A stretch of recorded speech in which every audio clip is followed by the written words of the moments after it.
तस्मै श्री गुरुवे नमः।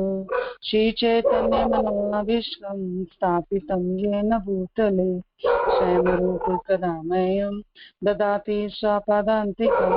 वन्दे अहं श्रीगुरु श्रीयुतपत्कमलं श्रीगुरून् वैष्णवांश्च श्रीरूपं साग्रजातं सहगणरघुनाथावितं तं सजीवं सावधूतं सावधूतं परिजनसहितं कृष्ण चैतन्य देवं श्री राधा कृष्ण पादान् सहगण ललिता श्री विशाखावितांश।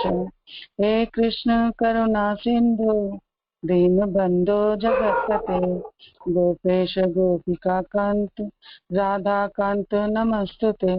तप्त कांचन गौरांगी श्री राधे वृंदावनेश्वरी वृषभानुसुते देवी प्रणमामि हरिप्रिये।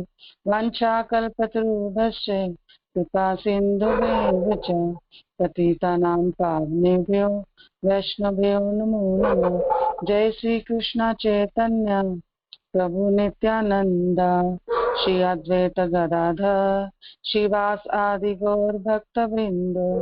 हरे कृष्ण कृष्ण कृष्ण हरे हरे हरे राम राम राम हरे हरे।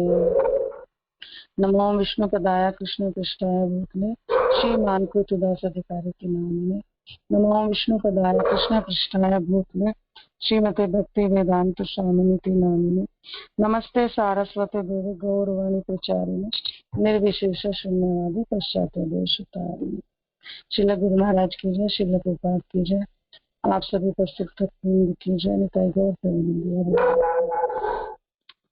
तो हम गुरु महाराज की पुस्तक गुरु शिष्य और दीक्षा पढ़ रहे हैं। तो उसका 8वां अध्याय शिष्य के कर्तव्य और योग्यता।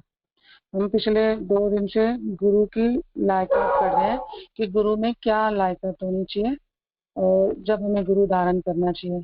वैसे तो हमें गुरु की लायकात देखने योग्य हम लोग नहीं है, पर फिर भी आजकल जिस तरह का माहौल चल रहा है कलयुग में, तो उसमें हमें देखना चाहिए कि गुरु में क्या क्या योग्यता होनी चाहिए और उसके बाद में हम फिर पढ़ेंगे शिष्यों में क्या योग्यता होनी चाहिए। श्रील गुरु महाराज की जय, श्रील प्रभुपाद की जय, आप सभी लोगों की जय।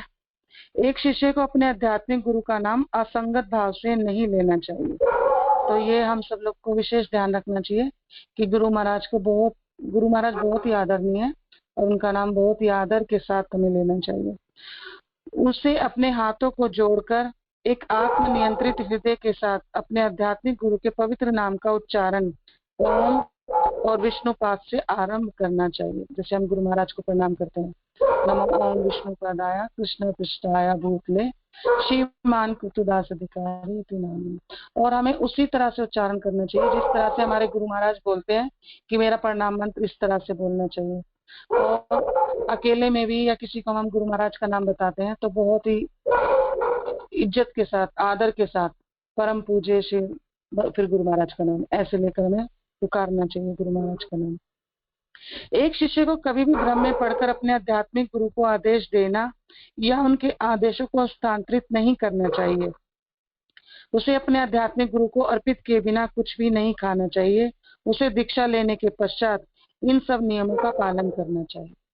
यानी कि अगर दीक्षा लेने से पहले कुछ नियम पालन नहीं भी हो रहे हैं तो दीक्षा लेने के बाद जो गुरु के प्रति एक शिष्य के कर्तव्य होते हैं उनका निर्वाह एक शिष्य को अच्छे से करना चाहिए। गुरु सिर्फ यह दिखाने के लिए धारण नहीं कर लेना चाहिए कि हमने भी गुरु धारण किए हुए हैं। ऐसे नहीं कि एक जैसे कोई कीमती माला और हमने बस वो पहन ली कि दिखाने के लिए कि भाई हमारे पास भी है, नहीं, ऐसा नहीं।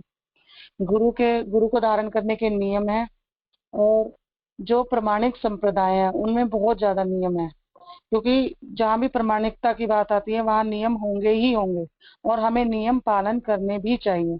और हमें जब हम ये नियम पालन करने के लिए तत्पर हो जाए हमें गुरु को तभी स्वीकारना चाहिए कि हाँ हम गुरु के लिए कुछ कर सकते हैं। जैसे इसमें बता रहे हैं ना कि एक शिष्य को कभी भी भ्रम में पढ़कर अपने गुरु को आदेश नहीं देना चाहिए, उपदेश नहीं देना चाहिए। वो सोचे कि भाई मुझे ज्यादा पता है तो मैं बता दूं, नहीं। हमारे गुरु क्या है? आध्यात्मिक गुरु है और क्या है? अंतर्यामी है, वो सब जानते हैं। इसलिए जो वो आदेश दें उसी का पालन करना चाहिए और उनके आदेश को स्थानांतरित भी नहीं करना चाहिए कि उन्होंने आपको दिया और आपने किसी और को दे दिया। इसलिए क्या करना चाहिए? गुरु को हर अवस्था में, गुरु का एक पद होता है, उस पद से आप गुरु को कभी भी नीचे नहीं उतारना चाहिए, क्योंकि गुरु क्या है, इस जगत के नहीं है, साक्षात हरि है। भगवान को हम इन चर्म चक्षुओं से नहीं देख सकते, इसलिए भगवान ने अपने योग्यता सारी गुरु में डाल के इन आंखों से हम भगवान के दर्शन कर सके गुरु के अंदर, इसलिए गुरु महाराज को भेजा। और आध्यात्मिक गुरु को कुछ भी अर्पित किए बिना, यानी कि सब कुछ किसको भोग लगना चाहिए, पहले गुरु महाराज के द्वारा भगवान को भोग लगना चाहिए, फिर वो गुरु महाराज के पास वापस आता है, फिर उस भोग को, उस प्रसाद को हमें ग्रहण करना चाहिए। और जब हम ऐसे नियमों का पालन करने योग्य हो जाए तभी हमें गुरु धारण करना चाहिए, ताकि हमें ये लगे कि गुरु के प्रति कोई भी ऐसा कार्य हम ना करें जिससे गुरु प्रसन्न ना हो। एक शिष्य को जब भी अपने आध्यात्मिक गुरु से मिले उनका अभिवादन करें, खूब खुश होकर मिले, उनको प्रणाम करें। स्त्रियां हो तो पंचांग प्रणाम करें, प्रभु जी लोग हो तो दंडवत प्रणाम करें। और एकदम अंदर तक क्या है गुरु, हमारी आत्मा और जीवन है, हमारे प्राण है गुरु।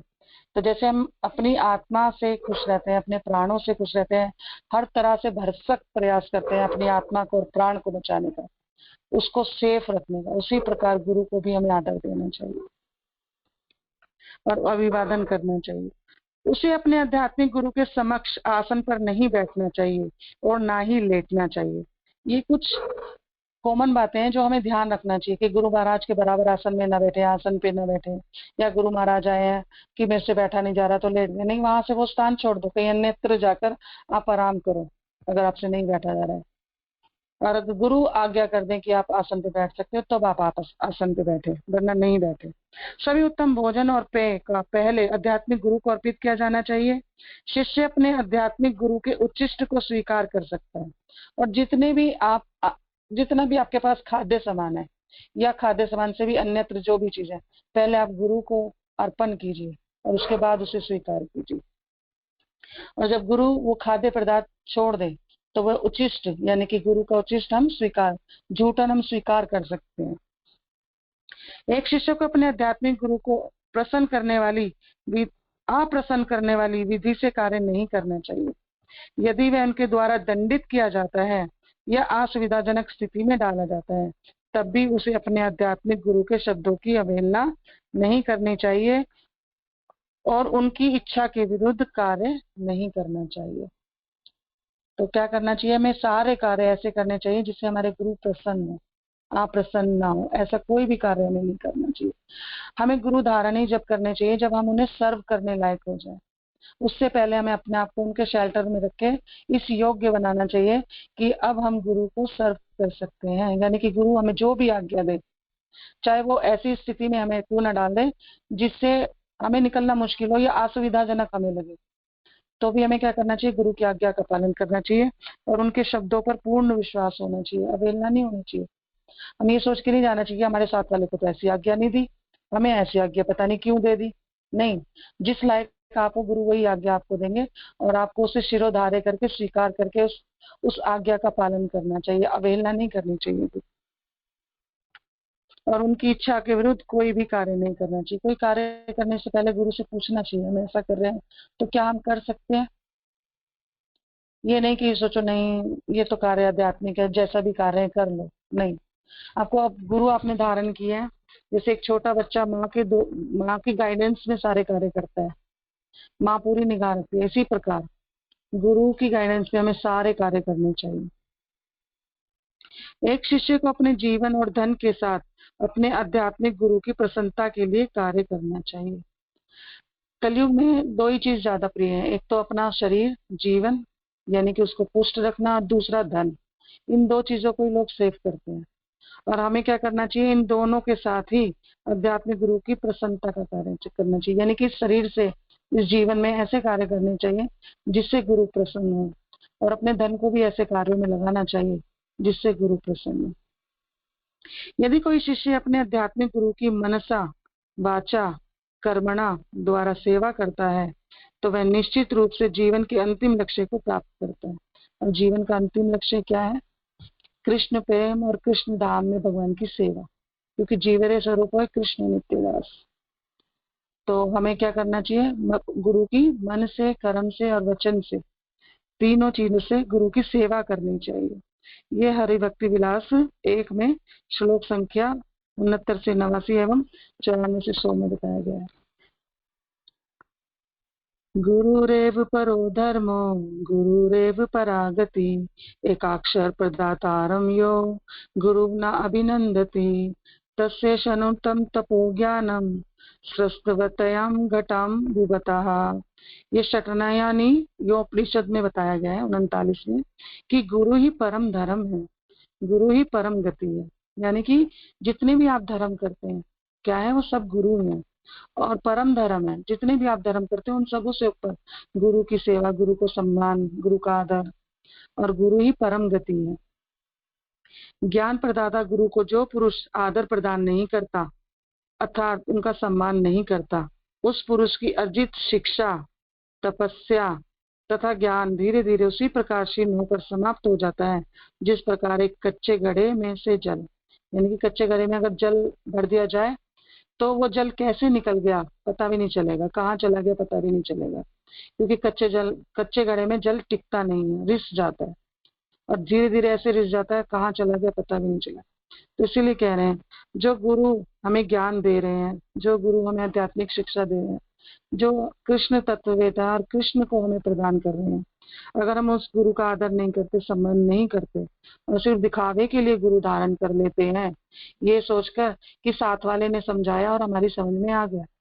पहले गुरु इसीलिए कहा जाता है कि 2 साल शेल्टर में रहो, 16 माला करो, 4 नियम करो, ताकि आप गुरु और उन जिन गुरु से आप दीक्षा लेने जाते हैं उनका ज्यादा से ज्यादा संग करो, या तो लेक्चर सुनो या जहां पर भी आपके नजदीक वो आते हैं तो वहां जाकर उनसे पर्सनल मिलो, ताकि आपको लगे कि हाँ अब हम 2 साल हो गए हम इन गुरु को फॉलो कर रहे हैं, अब हम इन गुरु से दीक्षा लेने के लिए बिल्कुल तत्पर और तैयार हैं और जो भी गुरु आज्ञा देंगे उसको हम करने के लिए पूरी तरह से तत्पर हैं, चाहे कुछ भी आज्ञा दे दें, चाहे कोई ऐसी परिस्थिति क्यों ना हो जाए जो हम नहीं कर सकते हैं। अगर हम उस समय नहीं भी कर पा रहे हैं तो हमें उस आज्ञा को अपने दिमाग में रखना चाहिए और धीरे धीरे वो कैसे भी हम उस आज्ञा का पालन कर सके उस समय की अनुकूल उस समय की हमें प्रतीक्षा करनी चाहिए ताकि हम गुरु की उस आज्ञा का पालन कर सकें।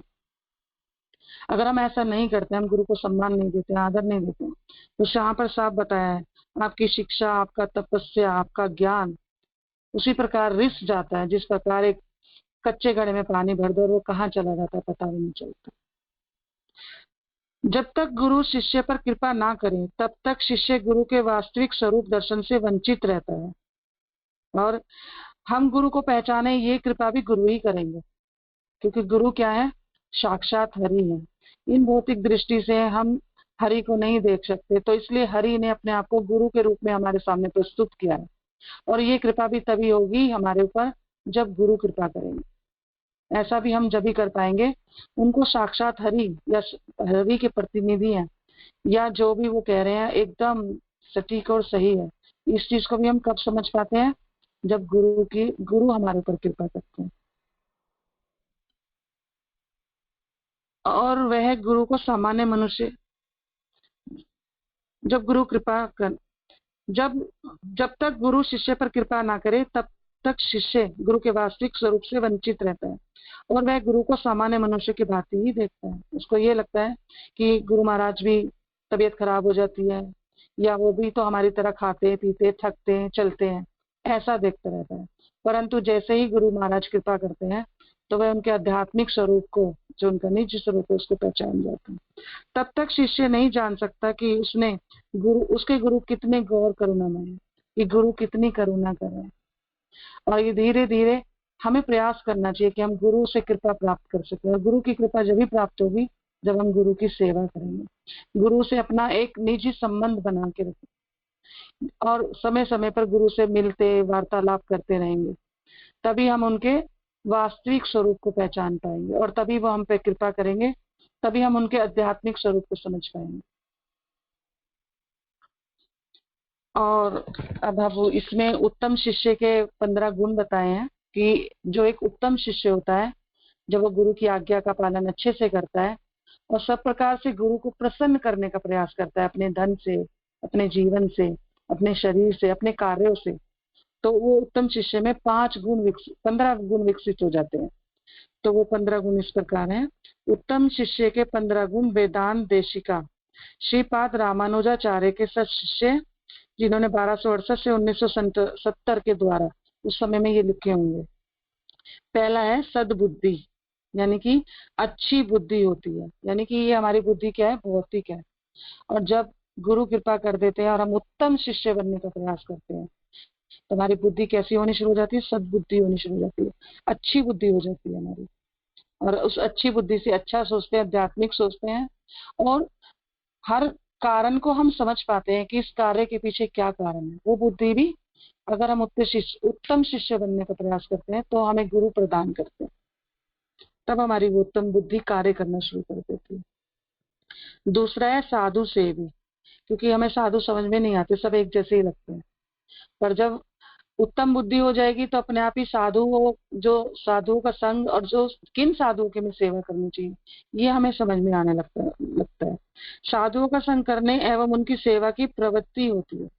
फिर क्या होगा, पहले तो साधु संग करने को मन करे, फिर उसके बाद में पहले संग करेंगे तो फिर सेवा अपने आप जागृत हो जाएगी, फिर हम क्या करेंगे, उन साधुओं की सेवा करना चालू कर देंगे।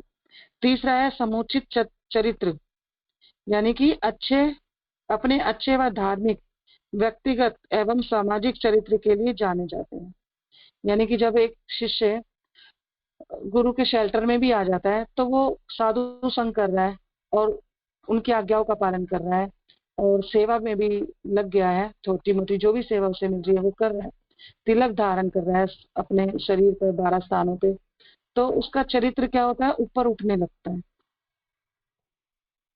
तो वह अब धार्मिक चरित्र की वजह से, क्योंकि जो पूजा पाठ करता है वो धार्मिक तो माना ही जाता है, साथ में व्यक्तिगत रूप से भी वो सबकी मदद करना चाहता है और सामाजिक चरित्र के लिए भी जाना जाता है कि समाज में ये अच्छा व्यक्ति है, कि ये धार्मिक व्यक्ति है, ये सबकी मदद करता है। और जब उत्तम शिष्य बनने का हम प्रयास करते हैं या हम अच्छा शिष्य बनने का प्रयास करते हैं तो ये गुण अपने आप हमारे अंदर विकसित होने शुरू हो जाते हैं कि हम धार्मिक भी हो जाते हैं, भगवान की सेवा करने लग जाते हैं, और व्यक्तिगत रूप से भी हम दूसरे इंसान को हेल्प करते हैं और समाज में रहकर भी हम उनकी मदद करने का प्रयास करें। ऐसे चरित्र के लिए वो शिष्य जाने जाते हैं। तत्वबोध अभिलाषी, यानी कि तत्वबोध, यानी कि भगवान को जानने का अभिलाषी, भगवान तत्व क्या है, और तत्व से ही भगवान को हमें जानना चाहिए, गुरु को भी तत्व से जानना चाहिए। तो आध्यात्मिक शिक्षाओं को सीखने में उत्सुक होते हैं, और जितनी भी आध्यात्मिक शास्त्रों में शिक्षाएं हमें दी जा रही हैं वो भगवान को तत्व से जानने के लिए, गुरु को तत्व से जानने के लिए ही दी जाती हैं, भगवान को समझने के लिए और भगवान के भक्तों को समझने के लिए दी गई है, तो उनको जानने के लिए उत्सुकता बढ़ जाती है। शुश्रूषु गुरु की सेवाओं में सहायता करने में उत्कृष्ट होते हैं। तो फिर क्या हो जाता है, धीरे धीरे जब उत्तम शिष्य अपने गुण बढ़ा रहा है और वह गुणों की तरफ आगे बढ़ रहा है तो अब वह क्या कर रहा है, गुरु की सेवा में उनको सहायता देने लगा है। पहले सेवा करना सीख रहा था, धीरे धीरे वो समझ गया है कि किस तरह से सेवा देनी है, कैसे सहायता करनी है, और उसमें उत्साह दिखाता है, वो उत्कृष्ट रहता है। त्यक्त मन विनम्र बन चुके हैं, त्यक्त मना यानी कि विनम्र बन चुके होते हैं। फिर धीरे धीरे क्या होता है, उनमें विनम्रता आनी शुरू हो जाती है उत्तम शिष्य में। और ये हम दिखावट से अपने आप को विनम्र नहीं बना सकते कि हम सामने हाथ जोड़ें, हरे कृष्णा करें, प्रणाम करें और अंदर कुछ भी चलता रहे, हृदय में कुछ भी चलता रहे, मन में कुछ भी चलता रहे। पर धीरे धीरे पर क्या होता है, जब एक शिष्य अपने गुरु को सर्व करने के लिए एकदम तत्पर हो जाता है, मनसा कर्मणा वाचना, शरीर से, जीवन से, सब चीज से, धन से, तो क्या होता है, विनम्रता उसमें स्वतः ही आती चली जाती है।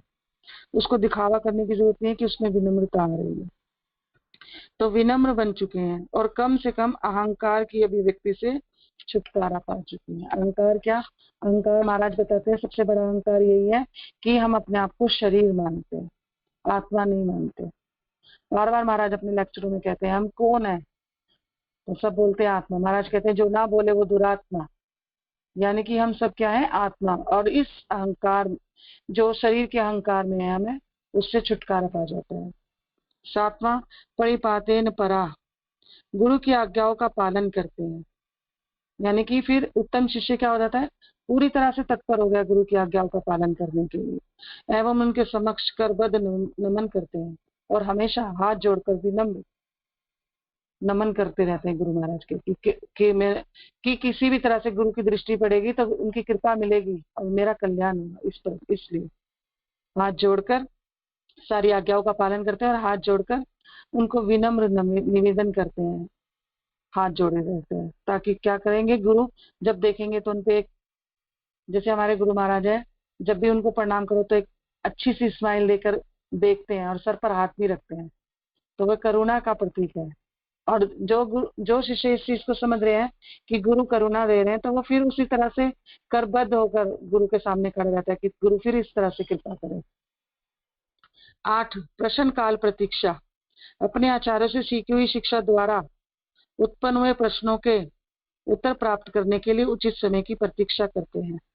और शिष्य क्या करता है, कई बार कोई लेक्चर देते हैं गुरु महाराज और उसका कोई प्रश्न होता है और उसने प्रश्न कर भी दिया और उसे उत्तर नहीं मिला, तो उसको प्रतीक्षा करनी चाहिए। सही समय पर गुरु आपको क्या करेंगे, उत्तर प्रदान करेंगे और आपको उस प्रश्न का उत्तर अवश्य मिलेगा, चाहे आपको थोड़ा समय लगे। तो इसलिए हमारे अंदर थोड़ा सा धैर्य भी होना चाहिए। ये नहीं कि हमने तो महाराज से पूछा, महाराज ने तो बताया ही नहीं, गुरुदेव ने तो आंसर ही नहीं किया। जरूर करेंगे, समय आने पर उसका आंसर आपको जरूर मिलेगा। तो हमारे अंदर धैर्य भी होना चाहिए इस चीज का भी, और गुरु से कैसे प्रश्न करने चाहिए इस चीज का भी हमें ज्ञान होना चाहिए। अगर हमें ज्ञान नहीं है तो हमें अपने मेंटर से पूछना चाहिए, जो हमारे काउंसलर है उनसे पूछना चाहिए कि हम गुरु महाराज से मिलने जा रहे हैं, तो हमारा गुरु महाराज के सामने कैसा आचरण होना चाहिए। हमें नहीं आता वैसा व्यवहार करना, पूछना चाहिए मेंटर को कि हम गुरु महाराज के सामने जा रहे हैं, पहली बार जा रहे हैं, तो हम किस प्रकार से गुरु महाराज से मिले, किस प्रकार से उनसे बात करें, किस तरह के हम प्रश्न कर सकते हैं अभी।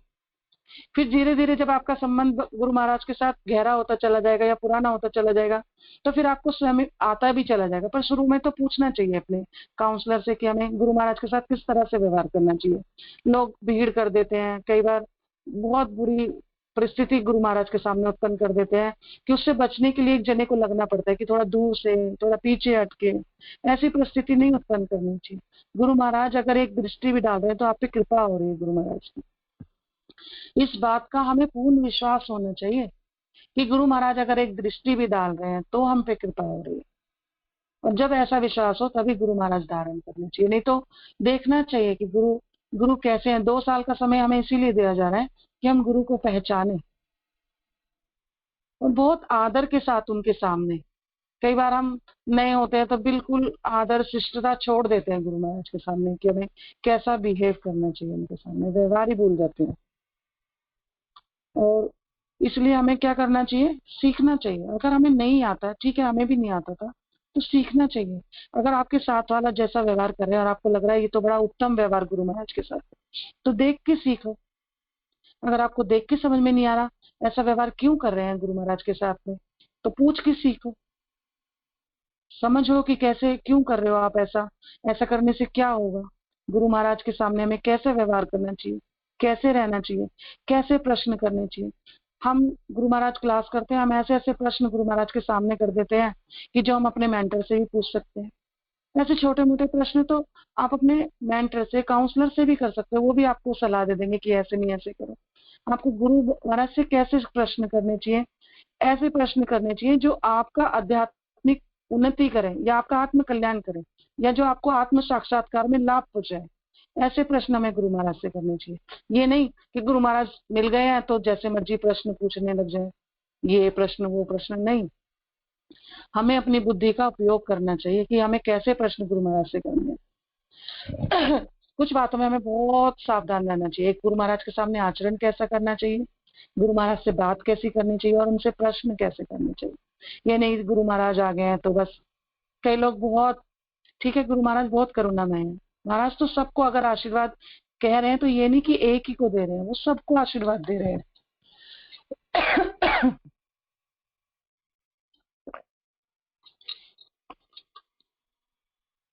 शांत एक गुण ये भी विकसित हो जाता है उत्तम में, शांत हो जाता है, शांतिपूर्ण एवं आत्मनियंत्रित होते हैं। जब उत्तम शिष्य बनने का हम प्रयास करते हैं तो हम कैसे हो जाते हैं, शांत हो जाते हैं और आत्मनियंत्रित हो जाते हैं। शांतिपूर्ण मतलब अंदर से शांति आ जाती है, दिखावे के लिए शांत नहीं होते कि चलो भाई गुरु महाराज से हमें डर लग रहा है तो हम शांत हो गए महाराज के साथ, नहीं, अंदर से एक शांति प्राप्त हो जाती है। शांति पूर्ण हो जाता है, अंदर से पूर्ण हो गए, शांतिपूर्ण और आत्मनियंत्रित हो गए। यानी कि हम अब सीख गए कि गुरु महाराज के सामने में कैसे रहना है, कैसे बातें करनी है, क्या करना है। दांत अपने मन और वाणी को नियंत्रित रखते हैं। अपने मन को, चलो वाणी को तो हम नियंत्रित कर सकते हैं, हमें पता है कैसे नहीं बोलना, पर अब हम क्या करते हैं, अब हम अपने मन को भी शिक्षा दे रहे हैं, प्रताड़ना दे रहे हैं कि नहीं तुम्हें माला में लगना है, नहीं तुम्हें ऐसा करना है, तुम्हें ऐसे नहीं सोचना है। तो हम अपने मन को भी अब क्या करने लगे, कंट्रोल करने लगे।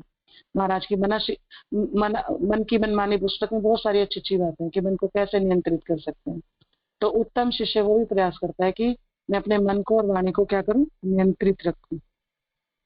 अनुसूया ईर्ष्या से मुक्त होते हैं और किसी भी भक्त की तरक्की से देखकर अप्रसन्न नहीं होते, हमेशा प्रसन्न होते हैं। क्योंकि हम जिस लायक हैं उतनी प्रगति हम कर रहे हैं। सामने वाला अगर हमसे ज्यादा है तो वो उतनी प्रगति करेगा, अगर कम है तो कम करेगा। तो हम हर अवस्था में कैसे रहते हैं, ईर्ष्या मुक्त रहते हैं। किसी भी अवस्था में हमसे ईर्ष्या नहीं करते, द्वेष नहीं करते कि हमसे आगे कैसे बढ़ते हैं। शरणम उपगता सदैव अपने गुरु से उपदेश सुनने के लिए आतुर रहते हैं। और जब भी गुरुदेव आए तो उनसे कुछ कथा क्लास सुननी चाहिए। और गुरु महाराज तो आते हैं तो जिस भी मौके पर आते हैं उसके लिए कुछ ना कुछ, हमेशा कुछ ना कुछ उपदेश करते ही हैं गुरु महाराज। कहते हैं गुरु महाराज हमेशा कहते हैं सत्य का संग करो। सत्य भगवान श्री कृष्ण है और वो सत्य बताने के लिए गुरुदेव उपस्थित है। तो वही गुरु महाराज से कृष्ण की कथा और उनके भक्तों की कथा सुननी चाहिए।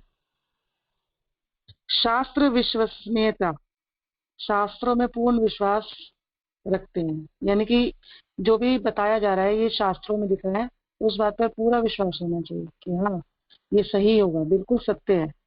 शास्त्रों में लिखा है तो बिल्कुल सही है, क्योंकि ये कोई हम हमारे जैसे साधारण मनुष्य, हमारे तुम्हारे जैसे साधारण मनुष्य ने नहीं लिखा, जिसमें चार चार चार गलतियां करता है वो जो।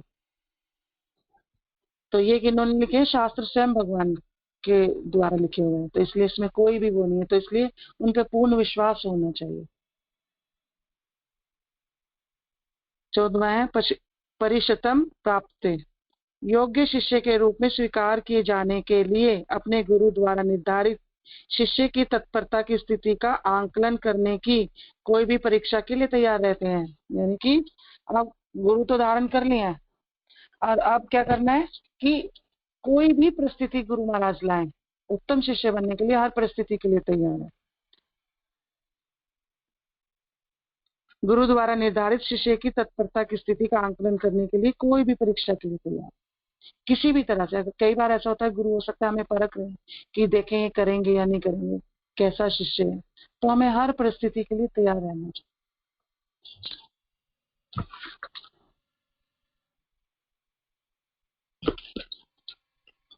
और लास्ट है 15वां, कृतविद शिष्य अपने आचार्य से प्राप्त शिक्षा के लिए उसके प्रति पूर्ण कृतज्ञ रहते हैं। क्योंकि हमें पता होना चाहिए कि जो ज्ञान हमें गुरु द्वारा प्राप्त हो रहा है वो हमें कहीं से भी प्राप्त नहीं हो सकता, इसलिए हमेशा उनके कृतज्ञ रहना चाहिए। गुरु जो ज्ञान दे देते हैं और गुरु जो समझा सकते हैं वे कोई भी हमें नहीं समझा सकते हैं, इसलिए हमेशा उनके पूर्ण कृतज्ञ रहना चाहिए, उनके प्रति पूर्ण कृतज्ञ हमें रहना चाहिए कि गुरु द्वारा जो ज्ञान दिया जा रहा है बहुत अमूल्य है, उसे बहुत सजो के रखना है, तो इसलिए और उसका पालन भी करना है जो गुरु महाराज कह रहे हैं। तो उसके लिए पूर्ण कृतज्ञ हमें गुरु का हमेशा रहना चाहिए। और जो अब हम पढ़ेंगे निकृष्ट शिष्य, हमारे शास्त्रों के अनुसार एक निकृष्ट शिष्य के लक्षण निम्नलिखित हैं। पहला अली, ऐसा शिष्य जो भंवरे की तरह चंचल होता है। चंचल का मतलब होता है टिकता नहीं है, जैसे मन मन मन भी चलायमान होता है ना, चंचल होता है, तो कभी यहाँ कभी वहां कभी वहां। एक शिष्य जो निकृष्ट शिष्य वो ऐसा भी हो सकता है कि गुरु महाराज आए कोई फर्क नहीं पड़ता, उन्हें कहीं और जाना है तो वो वहां चले जाएंगे, इस बात की परवाह नहीं करेंगे कि गुरु महाराज उनके एरिया में आए हैं, फिर पता नहीं कब आएंगे, दोबारा कब उनके दर्शन होंगे, दर्शनों के लिए ललायत नहीं है, भंवरे की तरह चंचल है। जहां उनको जाना है, जो काम उन्होंने तय कर लिया है वो वहीं चले जाएंगे। गुरु को प्रधानता नहीं देंगे कि गुरु हमारे एरिया में आए हैं या चलो थोड़ी दूर भी आए हैं तो हमें थोड़ा प्रयास करके गुरु महाराज से मिलने जाना चाहिए, नहीं, जहां उन्होंने जाना है भंवरे की तरह चंचल, कभी इधर कभी उधर कभी उधर। दूसरा है वाण, जो गुरु को अशिष्टा पूर्वक उत्तर देते हैं, उन्हें पता ही नहीं है कैसे उत्तर देना है गुरु महाराज को, किस तरह से बात करनी है। अगर हमें नहीं भी आता है तो हमें अपने मेंटरों से, काउंसलरों से या जिनसे भी हम बात करते हैं उनसे सीखना चाहिए कि गुरु के सामने मेरा कैसा आचरण होना चाहिए। तो ये बहुत महत्वपूर्ण बात है कि हम गुरु के सामने कैसा आचरण प्रस्तुत करते हैं। गुरु महाराज तो बहुत दयामय है, करुणामय है, सबको क्षमा करते हैं, पर हमें भी तो आना चाहिए ना कि हम कैसा आचरण करें गुरु महाराज के सामने। तो इसलिए क्या करना चाहिए, जो निकृष्ट शिष्य है वो क्या करता है, अशिष्टापूर्वक उत्तर देता है। इस बात का भी ध्यान रखना चाहिए, अगर गुरु महाराज ने कोई बात कही है तो किस प्रकार से उन्हें उत्तर देना है, किस प्रकार से बताना, समझाना है ना। तो अशिष्टापूर्वक नहीं देना चाहिए, निकृष्ट शिष्य के गुण है। तीसरा है ज्योतिषज्ञ, जो बहुत शिथिल है तथा आज्ञा पालन में अत्यंत अत्याधिक विलंब करता है। यानी कि गुरु ने कोई आज्ञा दी, एक तो शिथिल है और फिर उसमें विलंब करता ही रहेगा, आज्ञा पालन नहीं करेगा। अगर आप गुरु की आज्ञा का तुरंत पालन नहीं करोगे तो माया पकड़ लेगी, फिर आप माया को ही सर्व करते रहोगे, गुरु को सर्व करने लायक नहीं छोड़ती है माया। क्योंकि गुरु ने अगर कुछ कहा है तो उसको करने का भरसक प्रयास करना चाहिए। किसी कारण से नहीं हो रहा है तो पूछना चाहिए कि गुरु महाराज मैं भरसक प्रयास कर रहा हूँ, नहीं कर पा रहा हूँ। अगर आप नहीं करोगे, सोचोगे कर देंगे, चलो कह दिया है तो कर लेंगे, तो क्या करेगी माया, आपको घेर ले, फिर आप माया को ही सर्व करते रहोगे, गुरु को सर्व करने लायक रहोगे ही नहीं। घर की परिस्थितियां ऐसी हो जाएंगी कि आप उन्हीं में गिरे रहोगे, कभी भी गुरु महाराज जाओगे मिल नहीं पाओगे। अलग अलग डिफिकल्टीज आती रहती है लोगों को। बहुत लोगों का हम सुनते हैं कि गुरु महाराज ने ऐसा कहा, नहीं किया, तो घर में ही उलझे हुए, घर में ही उलझे रहते हैं वो लोग। स्तब्धि भूता, जो बहुत आलसी अथवा निष्क्रिय होता है। और सबसे बड़ा हमारा दुख यही है कि आलस और निष्क्रियता, शिथिलता, वही कि हम क्या करते हैं, आलस करते हैं और निष्क्रिय रहते हैं। गुरु महाराज कहते हैं कि ये करो वो करो, तो हम उन चीजों में सक्रिय नहीं है। और गुरु महाराज हमारी जो हमारे अंदर लायकात है उसी को देख के हमें आज्ञा देते हैं। और पहले अपने आप को इस लायक, अपने आप को तैयार करना चाहिए कि क्या हम गुरु की आज्ञा का पालन करने के लिए तैयार हो गए, तब गुरु महाराज से जाके आज्ञा लेनी चाहिए। नहीं तो थोड़ा प्रयास, थोड़ा अपने आप को अभी उस प्रयास के लिए तैयार करना चाहिए कि हम गुरु महाराज की आज्ञा का पालन कर सकते हैं या नहीं कर सकते। तो इसलिए हमें क्या करना पड़ेगा, निष्क्रिय, अगर हम निष्क्रिय रहेंगे तो बहुत ज्यादा हम आध्यात्मिक उन्नति नहीं कर सकते। आप समझ सकते हो, जिसमें आलस होता है, ये जो निष्क्रिय रहता है वो आध्यात्मिक उन्नति नहीं कर सकता, इसलिए निकृष्ट शिष्य है वो। कि मैं कहे का, जो स्वयं कुछ भी करना नहीं चाहता, यानी कि गुरु तो धारण कर लिए पर कुछ भी करना नहीं चाहता, बस गुरु इसलिए धारण कर लिए, कोई ये ना कहे अरे तुम्हारे गुरु नहीं है तो इसलिए गुरु धारण कर लिया। छठा है प्रेषित प्रेषका, जो गुरु से प्राप्त आदेशों का बिना स्वयं पालन किए दूसरों को पालन करने के लिए दे देता है। यानी कि खुद ने तो पालन किया और दूसरों को दे दिया। ऐसे गुरु को 6 प्रकार के शिष्यों को कभी भी स्वीकार नहीं करना चाहिए। एक गुरु को ऐसे 6 प्रकार के शिष्यों को कभी भी स्वीकार नहीं करना चाहिए। अब शिष्य के प्रकार बता रहे हैं। श्रील भक्ति विनोद ठाकुर अपने एक लेख में शिष्यों के प्रकार इस प्रकार बताते हैं। शिष्य 2 प्रकार के होते हैं, बहिर्मुख और अंतर्मुख। बहिर्मुख शिष्य के भी 3 प्रकार होते हैं, एक स्नेह सलिता, दूसरा गुरुगिरी, तीसरा विषयी। तीनों में अनर्थ युक्त वासनाएं होती हैं। ऐसे शिष्य जब गुरु के दर्शन करते हैं तो वे भोग्य दर्शन होते हैं। भोग्य दर्शन का अर्थ है कि गुरु मेरे आनंद के लिए हैं। ऐसे शिष्यों को सदैव इस बात की चिंता होती है कि उनके गुरु ऐसे होने चाहिए जिससे उन जैसे शिष्यों का मान सम्मान बढ़े। तो इस बात का भी हमें ध्यान रखना चाहिए कि हमने गुरु अपनी प्रसन्नता के लिए नहीं, बल्कि गुरु की प्रसन्नता के लिए हमने उनको धारण किया है। अब हमें गुरु की प्रसन्नता के लिए कार्य करना है। इसमें पहला है स्नेह सलिता। ऐसा शिष्य सोचता है कि कृष्ण ने गुरुदेव को भेजा है ताकि वह मुझसे प्रेम एवं स्नेह करे, और अगर गुरु ऐसा नहीं करते तो वह अच्छे गुरु नहीं है। गुरुदेव को मेरा ध्यान रखना चाहिए, वह तो वर्ष में एक बार ही मेरे घर अथवा नगर में आते हैं। मेरे गुरुदेव कितने महान हैं कि वह मुझसे बात करते हैं, मुझे थपथपाते हैं, आलिंगन करते हैं, मुझे अपना प्रसाद देते हैं। ऐसे शिष्य स्नेह के पीछे होता है, पर ऐसे शिष्य के लिए संकट खड़ा हो जाता है जब गुरु देह त्याग करके गोलोक धाम चले जाते हैं। ऐसे बहिर्मुख शिष्य को गुरु के जाने के पश्चात लगता है कि गुरुदेव की मृत्यु हो गई। अब उन्हें यही लगता है कि गुरुदेव ने तो शरीर छोड़ दिया, अब क्या होगा, मैं अकेला हो गया। और किस लिए है गुरु? सिर्फ मुझे स्नेह करने के लिए। ऐसा नहीं है। जहां पर हम कुछ कार्य ऐसे करेंगे तो हम दंडित भी हो सकते हैं, गुरुओं में प्रताड़ना भी दे सकते हैं, तो हमें सब चीज के लिए तैयार रहना चाहिए। ये बहिर्मुख शिष्य हैं। श्रील भक्तिविनोद ठाकुर कहते हैं कि गुरु की मृत्यु नहीं हुई, शिष्य की मृत्यु हुई है। जो ऐसा शिष्य सोचता है कि गुरु मर गया, वो उसकी खुद की मृत्यु हुई है। ऐसे शिष्य की बुद्धि क्षीण हो जाती है, क्योंकि वह समझता है कि गुरु एक साधारण मनुष्य है। वो नहीं जाना कि गुरु क्या है, साक्षात तरी है। ऐसे शिष्यों का विचार होता है कि मुझे इन गुरु से दीक्षा नहीं लेनी, क्योंकि बार बार मैं इनके दर्शन नहीं कर पाता। कई लोग ऐसे भी सोचते हैं कि हमारे गुरु महाराज कम आते हैं, तो मुझे इनसे दीक्षा नहीं लेनी, ऐसे गुरु से लेने जो हमेशा मेरे नजदीक रहे। और जब गुरु चले जाएंगे तो मुझसे स्नेह कौन करेगा? फिर वह उस स्नेह के लिए किसी और गुरु के पास चले जाते हैं। यदि गुरु की आज्ञा हो कि मेरे पश्चात आप अमुक गुरु का संग करना, तो ठीक, पर यदि गुरु की ऐसी आज्ञा ना हो तो ये गलत। यानी कि हम जिस मर्जी का संग कर सकते हैं, और गुरु कहे कि उनका संग नहीं करना, तो हमें वो गुरु गलत लगते हैं। हमें गुरु से पूछना चाहिए कि हमें किसका संग करना है और किसका संग नहीं करना है, कौन सी पुस्तक पढ़नी है, कैसी पुस्तक पढ़नी है। ये सब हमें गुरु से पूछना चाहिए कि हमें कैसे लोगों का संग करना है, कैसे और जनों का संग करना है और क्या करना है।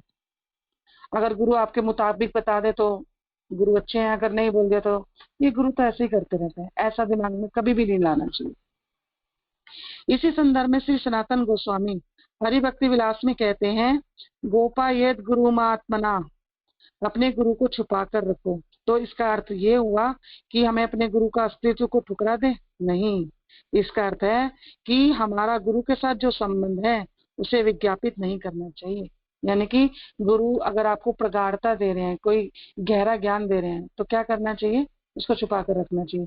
ये नहीं कि गुरु को छुपा कर रखना चाहिए या ये सोच लेना चाहिए कि बताना ही नहीं चाहिए, अस्तित्व ही छुपा दें कि हमने तो गुरु धारण किया। नहीं, गुरु से जो भी आपका संबंध विकसित हो रहा है उसको छुपा के रखना है। दूसरे होते हैं गुरुगिरी, जो गुरु से कुछ भौतिक लाभ की आकांक्षा रखते हैं। ऐसे शिष्य किसी भी बड़े प्रसिद्ध गुरु के शिष्य बनने की इच्छा रखते हैं, ताकि वे विज्ञापन कर पाए कि मैं उन महाराज का शिष्य हूँ और सब उनका आदर सम्मान करें। ऐसे शिष्य गुरु के आगे निकलने की होड़ में होते हैं, और श्री गुरु के अप्रकट होने पर इनका स्वप्न होता है कि वे स्वयं गुरु बन जाए, है ना। तो ऐसा भी नहीं करना चाहिए कि कोई बड़े गुरु कि इनका बड़ा नाम है, वो गुरु धारण कर लिए नाम के लिए कि मैं तो उनका शिष्य हूँ, और जैसे ही उन्होंने शरीर छोड़ा आप गुरु बन गए। तो ये सब क्या है? ये बहिर्मुख शिष्यों के गुण है। तो इस तरह का शिष्य नहीं होना चाहिए। तीसरे हैं विषयी शिष्य। ऐसे शिष्य इंद्रिय तृप्ति चाहते हैं। ऐसे शिष्य दो प्रकार के होते हैं, अनुताप विषयी शिष्य। ऐसे शिष्य इंद्रिय तृप्ति करने के पश्चात विलाप करते हैं।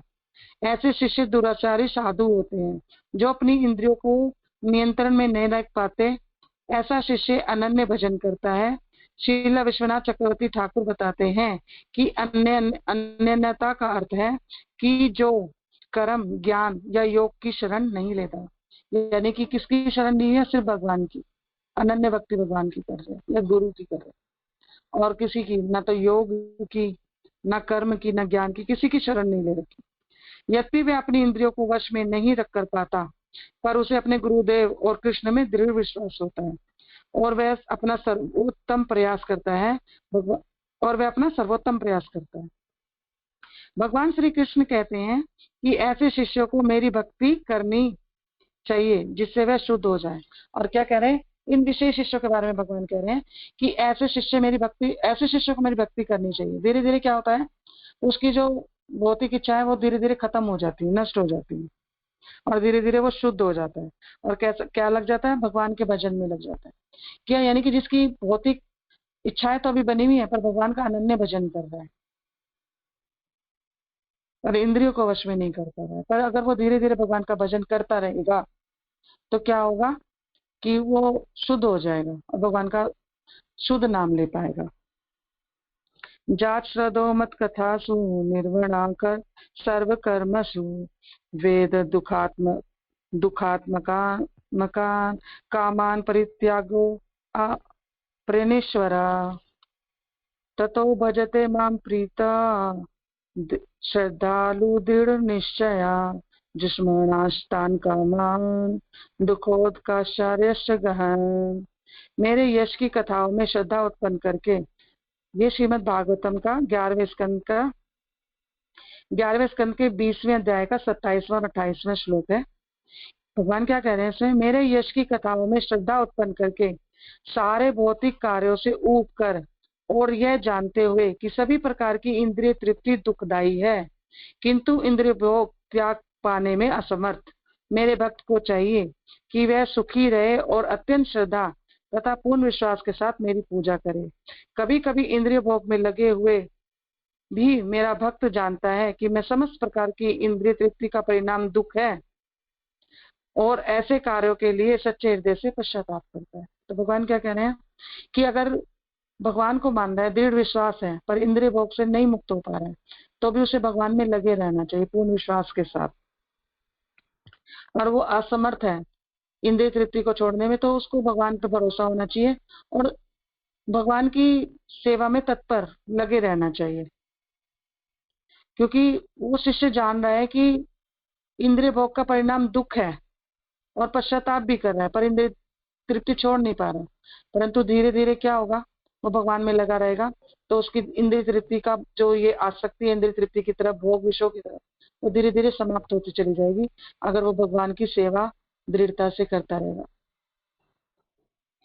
और ये विषयी शिष्य 2 थे। पहला हमने पढ़ा अनुताप विषयी शिष्य, अब पढ़ेंगे निरअनुताप विषयी शिष्य।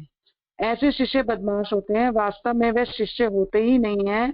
उन्हें लगता है कि वे इंद्रिय तृप्ति कर लेंगे और किसी को पता नहीं लगेगा। उनको यह विश्वास नहीं होता कि गुरुदेव को सब पता रहता है कि उनका कौन सा शिष्य क्या कर रहा है। कई लोग सोचते हैं ना कि हमने गुरु धारण कर लिए हैं तो चलो कोई बात नहीं, दिखावे के लिए तो कर लिया है, गुरु को क्या पता लग रहे हैं, गुरु तो वहां रहते हैं, कभी कभी आके मिलते हैं, तो उन्हें क्या पता लगे। अगर गुरु आपको नहीं जानते तो वो गुरु नहीं है। इसका मतलब गुरु वो है जो आपको अच्छे से जानते हैं। जब आप उनको प्रणाम करते हैं तो आपका एक्स्ट्रा गुरु महाराज के सामने आ जाता है, आप क्या कर रहे हो क्या नहीं कर रहे, गुरु महाराज सब जानते हैं। आप सोचो गुरु महाराज को नहीं पता लगेगा, पर ऐसा नहीं होगा। तो इनको क्या कहा है, बदमाश, कि ऐसे शिष्य बदमाश होते हैं और वास्तव में शिष्य है ही नहीं। जो कुछ भी करे, गुरु की आज्ञा का पालन ना करे और कुछ भी करना चाहता है तो वो शिष्य है ही नहीं। इसलिए उसको कहा है कि ऐसे लोग शिष्य होते ही नहीं है। अंतर्मुख शिष्य वे हैं जो अनर्थों से मुक्त हैं। उनके गुरु के दर्शन सेव्य दर्शन होते हैं, यानी कि जब भी जाते हैं गुरु के दर्शन करने के लिए सेवा के भाव से जाते हैं। सेव्य दर्शन में जाएंगे तो सोचेंगे गुरु महाराज के लिए जा रहे तो कुछ सेवा करनी है। इनके 3 प्रकार होते हैं, कनिष्ठ, मध्यम और उत्तम। एक कनिष्ठ शिष्य वह होता है जो गुरु की आज्ञा के पश्चात भी उस कार्य को ना करे, यानी कि गुरु ने कोई कार्य बताया और फिर भी ना करे, वो कनिष्ठ है। मध्यम शिष्य जो है गुरु के कहने पर उनकी आज्ञा का पालन करता है। और जो मध्यम शिष्य है वो क्या करेगा, गुरु महाराज ने कोई आज्ञा दी तो वो पालन कर देता है। और जो उत्तम शिष्य होते हैं वे कैसे होते हैं, वे गुरु के मनोभाव जानकर ही उस कार्य को संपन्न कर देते हैं। यानी कि गुरु क्या चाहते हैं, गुरु के मनोभाव ही समझ गए और तुरंत उस कार्य को कर देते हैं। ये उत्तम शिष्य के लक्षण है। और हर किसी को कनिष्ठ से मध्यम, मध्यम से उत्तम बनना ही चाहिए। शिष्य के कर्तव्य पालन का उत्तम उदाहरण चैतन्य चरितामृत में 2 शिष्यों का प्रसंग आता है जो एक ही गुरु श्री माधवेंद्रपुरी पाद के शिष्य थे। एक शिष्य थे ईश्वरपुरी और दूसरे रामचंद्रपुरी। यद्यपि दोनों एक ही गुरु के शिष्य थे, तथापि रामचंद्रपुरी ज्ञान मार्ग से आकर्षित थे और ईश्वरपुरी को सदैव भक्ति में रुचि रहती थी। वृद्धावस्था में जब श्रील माधवेंद्रपुरी पाद चलने फिरने में असमर्थ हो गए, तब ईश्वरपुरी ने अत्यंत श्रद्धा पूर्वक उनकी सेवा की और उनके चारों ओर के वातावरण को भगवान नाम के कीर्तन द्वारा संतृप्त कर दिया। जब श्री माधवेंद्रपुरी पाद मृत्युशैया पर थे तब उनके दोनों शिष्य समीप ही थे। एक बार माधवेंद्रपुरी पाद राधा रानी के भाव में कृष्ण के लिए विलाप कर रहे थे और प्रार्थना कर रहे थे, मैं कब आपके दर्शन कर पाऊंगा, मेरा हृदय पीड़ा के कारण व्याकुल हो रहा है। पूरी गोसाई करे कृष्ण नाम संकीर्तन, मथुरा न जा पाइनु बलि करें करंदन। ये चैतन्य चरितामृत अंत लीला 8वें अध्याय का 19वां श्लोक है। ऐसा सुनकर रामचंद्रपुरी ने अपने गुरु को उपदेश देते हुए कहा, यदि आपको पूर्ण दिव्य आनंद का अनुभव करना ही है तो आप ब्रह्म का स्मरण करें, आप रो क्यों रहे हैं। माधवेंद्रपुरी अपने शिष्य के व्यवहार से बहुत दुखी हुए और उन्होंने रामचंद्रपुरी को डांटते हुए वहां से भगा दिया। इस प्रकार रामचंद्रपुरी अपने गुरु माधवेंद्रपुरी द्वारा त्याज्य हो गए और अपने अपराध के कारण उनके हृदय में भौतिक वासनाएं प्रकट हो गई।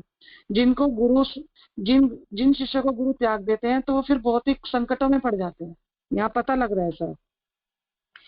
परंतु ईश्वरपुरी गुरु की सेवा में तत्पर रहे, क्योंकि दूसरे शिष्य कौन थे, ईश्वरपुरी, तो वो तत्पर रहे, यहाँ तक कि वे उनके मल मूत्र को भी अपने हाथों से साफ करते। वो अपने गुरु के समक्ष हर क्षण कृष्ण का नाम और लीलाओं का कीर्तन करते रहते और इस प्रकार उनके चारों ओर के वातावरण को भक्तिमय बना देते, क्योंकि उनके जो गुरु थे वो भक्ति मार्ग के अनुयायी थी। तो हमें जैसे गुरु का मार्ग है उसी तरह का उनके पास माहौल बनाना चाहिए। ये नहीं कि हम ज्ञान बखा रहे हैं या और कोई चीज बखा रहे हैं, नहीं, जिस तरह से माहौल गुरु महाराज चाहते हैं उस तरह से। तो ईश्वरपुरी पाद ने वही किया, उनके चारों तरफ का वातावरण भक्तिमय बना देते। ईश्वरपुरी से प्रसन्न होकर श्रीपाद माधवेंद्रपुरी ने उन्हें अपने हृदय से लगा लिया और उन्हें वरदान दिया कि वो कृष्ण के प्रेमी भक्त बनेंगे। सेई है तेश्वरपुरी प्रेमे रसागर, रामचंद्रपुरी है ले सर्व निंदाकार। और उन्होंने क्या कर दिया, ईश्वरपुरी को वरदान दिया कि आप क्या होंगे, प्रेम के सागर होंगे। और उसी प्रकार रामचंद्रपुरी कैसे हो गए, निंदा का कारण, निंदनीय बने अपने गुरु के सामने, इसीलिए गुरु ने उन्हें त्याग दिया। ये चैतन्य चरितामृत अंत लीला 8वें अध्याय का 31वां श्लोक है। इस प्रकार ईश्वरपुरी कृष्ण प्रेम के सागर बन गए और रामचंद्रपुरी सबके निंदक बन गए। रामचंद्रपुरी ने 2 अनुचित आचरण किए, एक तो उन्होंने अपने गुरु को सुधारने की चेष्टा की, दूसरे अपने गुरु को निराकार, निर्विशेष एवं निर्गुण ब्रह्म का उपदेश दिया। कहते भगवान की दोषी हैं वो लोग जो भगवान को निराकार मानते हैं, और उन्होंने वही दोष का कार्य किया। अपने गुरु को वो राधा भाव में भगवान को चिंतन करते थे और उन्होंने क्या दे रहे हैं, उनको ज्ञान की शिक्षा दे रहे हैं, एक तो उपदेश दिया, कभी भी अपने गुरु को आदेश या उपदेश नहीं देना चाहिए। दूसरे अपने गुरु को उन्होंने निराकार, निर्विशेष, निर्गुण ब्रह्म का उपदेश दिया। इस प्रकार इस अपराध के फलस्वरूप उनकी सारी आध्यात्मिक प्रगति रुक गई। जो अपने गुरु को जिस तरह से वो अनुकूल है उस तरह से सेवा नहीं देता तो उसकी क्या होती है, आध्यात्मिक प्रगति रुक जाती है। यहाँ तक कि उन्होंने चैतन्य महाप्रभु जो साक्षात भगवान है उनके प्रति भी अपराध किया था, क्योंकि महाप्रभु को उन्होंने बोल दिया था कि आप कैसे सन्यासी हैं, आप सब तरह का भोग्य मतलब भोज्य जो पदार्थ है स्वीकार करते हैं, सन्यासी को स्वादिष्ट भोजन त्याज्य होते हैं और आप सब तरह का भोजन देते हैं। पर वहां के जो लोग थे वो जानते थे कि महाप्रभु साक्षात भगवान है, राधा कृष्ण का मिलन स्वरूप है, तो वो उनको तरह तरह के भोग अर्पण करते थे। और पर रामचंद्रपुरी ने उनका भी अपराध किया। वहीं ईश्वरपुरी जिन्होंने गुरु की निष्ठा से सेवा की, उन्होंने न केवल शुद्ध भक्ति प्राप्त की अपितु उन्होंने साक्षात भगवान चैतन्य महाप्रभु ने अपना गुरु भी स्वीकार किया। और उन्होंने अपने मतलब गुरु की इतनी सेवा की थी, उसी के कारण आज उनको क्या हुआ, उनके साथ में क्या हुआ कि उनको भगवान चैतन्य महाप्रभु ने अपने गुरु के रूप में स्वीकार किया। यानी कि गुरु की आज्ञा पालन करना हमारे लिए बहुत ही महत्वपूर्ण है।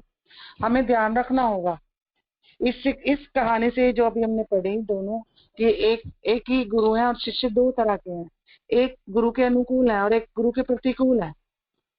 तो हमें इस बात को देखे कि हमें गुरु के अनुकूल उनके मनोभाव के हिसाब से उनको सर्व करना है, जो गुरु चाहते हैं वो उनको देना है।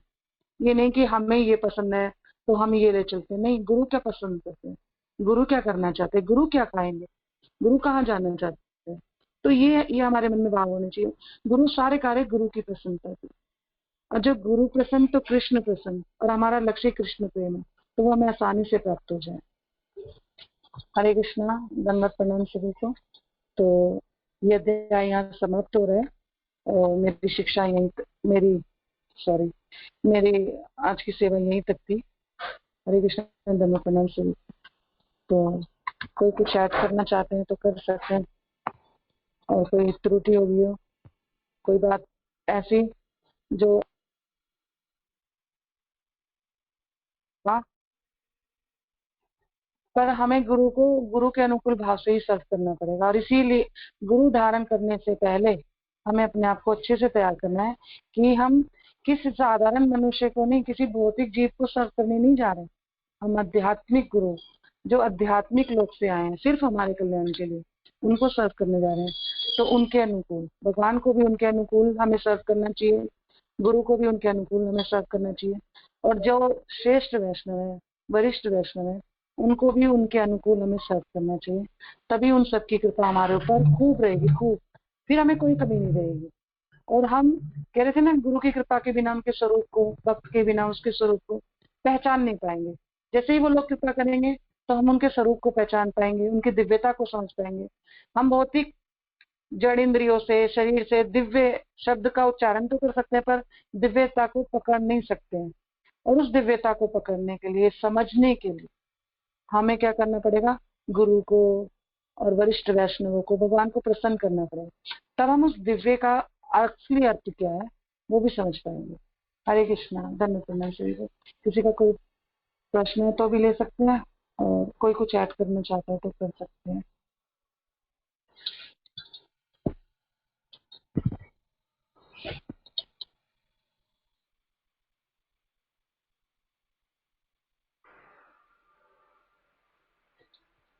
हरे कृष्ण माता जी, धन्यवाद प्रणाम। हरे कृष्ण माता जी, धन्य प्रणाम। माता जी, जब गुरु महाराज की कृपा होती है तो स्टार्टिंग में पता नहीं चलता है कि गुरु हम पे बहुत हम्बल है, कृपा कर रहे हैं। धीरे धीरे जैसे पता पड़ता है कि हाँ, मतलब हमारे ऊपर गुरु महाराज की कृपा।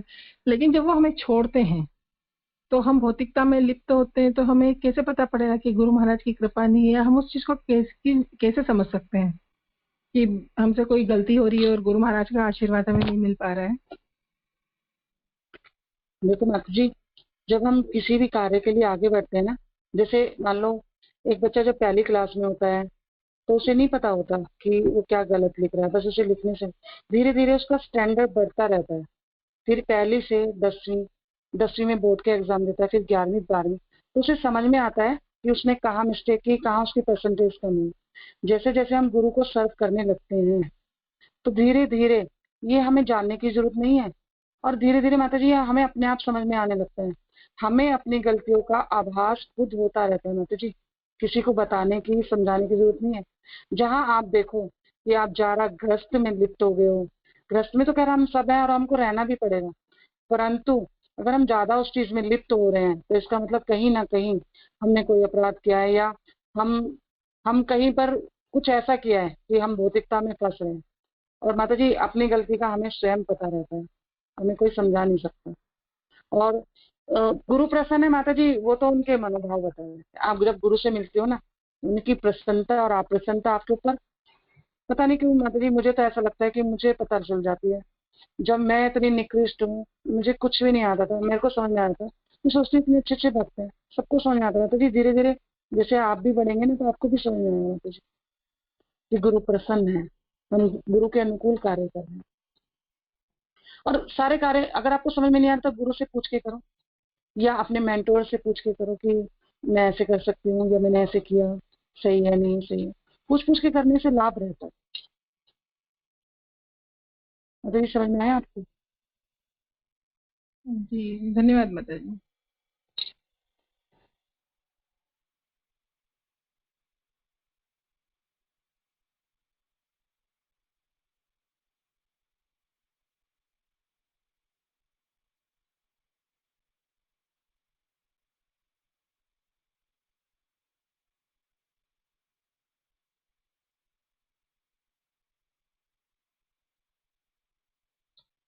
हरे कृष्णा। और गुरु महाराज कहते हैं हमारे अंदर जो निकृष्टता का भाव होता है कि हम गुरु को सर्व नहीं कर पा रहे, महाराज को सर्व नहीं कर पा रहे, वो हमें आगे की तरफ बढ़ाता है।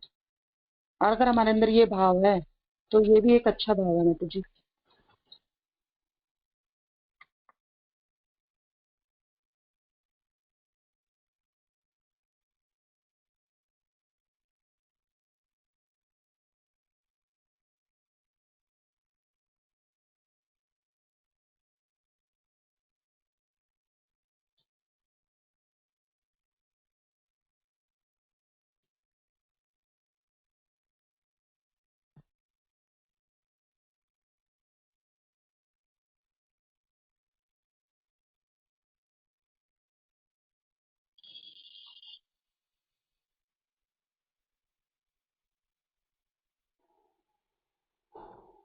कृष्ण माता जी।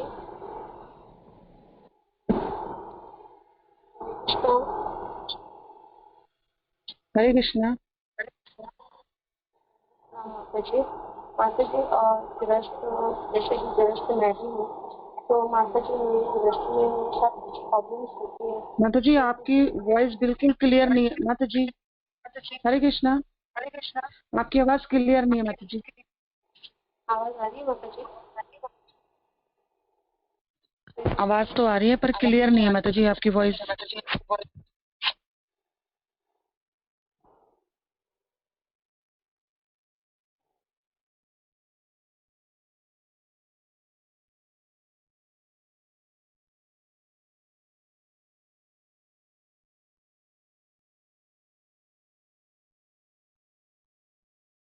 हरे कृष्ण। हाँ जी माता जी। अब माता जी मेरा एक प्रश्न था कि गृहस्थ में कभी कभी कुछ लोगों के पास गृहस्थ में बहुत सारी मतलब प्रॉब्लम हो जाती है, तो गृहस्थ में ज्यादा रहना पड़ता है और भक्ति के लिए टाइम कम मिल पाता है, मतलब फैमिली इश्यूज की वजह से। तो माता जी ऐसे में बहुत मुश्किल हो जाता है हम लोगों के लिए, क्योंकि गृहस्थ वाले अंडरस्टैंड नहीं करते कि भक्ति करनी है।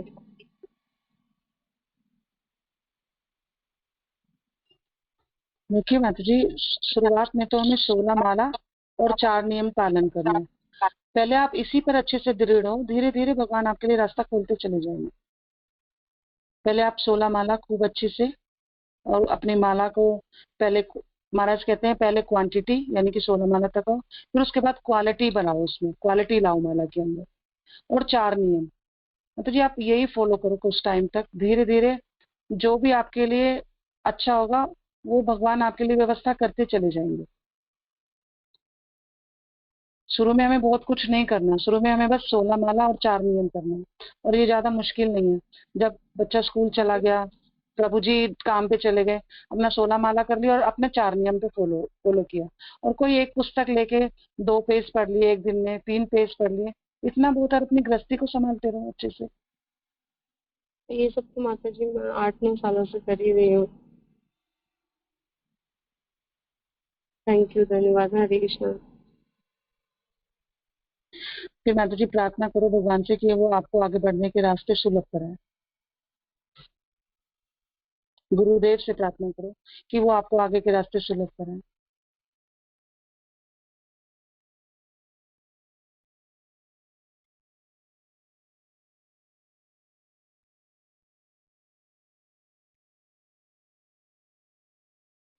हरे कृष्णा प्रभु जी, टाइम हो गया तो प्रभु जी। यस माता जी, हाँ हरे कृष्णा, धन्यवाद, प्रणाम माता जी। हरे कृष्णा प्रभु जी, धन्यवाद, प्रणाम प्रभु जी आपको भी। धन्यवाद। ठीक है। और एक एक दो सूचनाएं हैं जो कल मैंने कहा था गुरु महाराज से, आप वो टेलीग्राम में वॉइस मैसेज फोटो के साथ भेजिएगा। एक तो ये है, दूसरा जो लोग दीक्षा इस बार लेने वाले हैं उनको वो जो प्रणाम मंत्र आदि हैं जो मटेरियल्स हमने ग्रुप में डाले थे वो सब चीज कंठस्थ करनी है, मैंने याद करनी है, क्योंकि आपकी इंटरव्यू एक बार गुरु माँ मिलना चाहते हैं सबसे, तो वो हमने व्यवस्था करेंगे 15 दिन के बाद, 30 तारीख के आसपास, 28-29 तारीख को। तो जितने भी कैंडिडेट्स हैं जो इस बार दीक्षा ले रहे हैं, तो आपसे अनुरोध है, आप जो बेसिक चीज हैं जो याद करने वाली, जैसे गुरु प्रणाम मंत्र, प्रभुपाद प्रणाम मंत्र, पंचतत्व प्रणाम मंत्र, तिलक लगाने की मंत्र, 4 नियम, और जो बेसिक चीज है माने जो एक दीक्षित भक्त को अवश्य जाननी चाहिए, तो वो मटेरियल्स वो सब चीज ग्रुप में डाल दूंगा। आप उसको रोज पढ़िए और याद कीजिए, जैसे आपको कंठस्थ हो जाए 15 दिनों में। तो गुरु माँ और एक दो लोग और जो इंटरव्यू बोर्ड में होंगे वो लोग पूछेंगे आपको, और पिक एंड चूज किसी को भी पूछ सकते हैं वो लोग, तो वो बेसिक चीजें आपको बतानी है। तो इसका उद्देश्य ये है जो आपको ये सब चीज कंठस्थ करनी है, तो वो दीक्षा वाली ग्रुप में हम डाल देंगे, और डाले हैं, और चंद्रकांत प्रभु डाले भी थे पहले, वह आप लोगों ने ध्यान दिया या नहीं दिया, किंतु आपको वो घर पे रोज पढ़ना है आपको, और रोज याद करनी है, जैसे आपको 15 दिन में कंठस्थ हो जाए। ठीक है ना, ये आप सबों से अनुरोध है। तो वो कर लीजिएगा। वो गुरु माँ पूछेंगे और उसी चीजों के ऊपर पूछेंगी, बाहर से नहीं। आपको बहुत हार्ड क्वेश्चन ऐसा नहीं पूछा जाएगा, माने बेसिक चीजों के ऊपर उन्होंने क्वेश्चन पूछेंगी और आपको बताना पड़ेगा जे भाई आपको आता या नहीं आता है ना, तैयारी करने के। क्योंकि वो बहुत सारे लोगों को 4 नियम ही बोल नहीं पाते वहां पर, और इतने लोगों के बीच में बहुत एक्वर्ड सिचुएशन होता है जो दीक्षा लेने जा रहे हैं और 4 नियम ही पता नहीं है। तो हमारी ये उद्देश्य है जे आप कम से कम जो कैंडिडेट्स हैं जो दीक्षा ले रहे हैं वो कुछ चीजों को कंठस्थ कर रहे हैं और याद करने की कोशिश। तो आज मैं उस ग्रुप में डाल दूंगा जो बेसिक चीजें हैं जो आपको अवश्य ही निभाना है, दीक्षा लेने आप जा रहे हैं तो वो है, वो सब चीज है। तो आप सब ध्यान रखिएगा इसके ऊपर। हरे कृष्णा, धन्यवाद प्रणाम। हरे कृष्णा प्रभु जी, धन्यवाद प्रणाम। हरे कृष्णा प्रभु जी, धन्यवाद प्रणाम। हरे कृष्णा प्रभु जी। मैं कौन बोलूं, मैं बोलूं? बोलिए बोलिए। हरे कृष्णा प्रभु जी। प्रभु जी आपने 30 तारीख बता रहे हैं, हम 2 तारीख को तो 2 अक्टूबर को तो उसमें व्यास पूजा में आ ही रहे हैं। नहीं 2 अक्टूबर वो ऑनलाइन होगी, ऑनलाइन होगी। 2 अक्टूबर में थोड़ी कोई गुरु माँ के पास थोड़ी समय होगा। 2 अक्टूबर में आपको पूछेंगे वहाँ पर, है ना? ऑनलाइन होगी, ठीक है। हाँ ऑनलाइन होगी, जैसे एनबीएस में क्लास चलती है ना। ना एनबीएस में क्लास चलती है, एनबीएस में क्लास चलती है ना, तो ऐसे ही होंगे। सब लोग दूर दूर है ना, आप लोग कहाँ से कहाँ है, तो वो ऑनलाइन ही होंगे। तो आप सबको याद करनी, कंठस्थ करनी, वो बेसिक चीजें हैं जो दीक्षा के लिए, जो आपके मेंटर्स ने आपको सिखाया, और हम देखना चाहेंगे जो सचमुच आप लोगों ने वो सब कंठस्थ किए हैं और आप बोल पाते हैं किसी को, है ना। तो वो सब चीजें के ऊपर, ठीक है। वो मटेरियल्स हमने ग्रुप में डाल देंगे, तो उससे आप पढ़ना शुरू कर दीजिएगा, ठीक है। हरे कृष्ण। हमने पहले देख भी लिया था, बहुत सारा याद भी कर लिया है। हाँ बहुत अच्छा है, बहुत अच्छा, बहुत अच्छा, बहुत करनी चाहिए। डाल दिया था ना आपने, पीडीएफ में डाला था, तो पीडीएफ में हाँ पीडीएफ में डाले जी। तो वो उसको दोबारा सब लोग पढ़ के रखिएगा। आपकी परीक्षा भाई गुरु माँ लेने वाले परीक्षा मैंने पूछेंगी जी भाई ये चीज आता है आपको, ये चीज बोलिए, और किसी को भी पिकअप कर सकती हो। पूरे लिस्ट में आप लोग जितने 150 लोग हैं, तो उनमें से किसी को भी पिकअप करके किसी को भी किसी से भी पूछ सकते हैं। तो सबको तैयारी करना, ऑनलाइन ही ऑनलाइन ही पूछेंगे, ऑनलाइन ही पूछेंगे। कब पूछेगा, कब?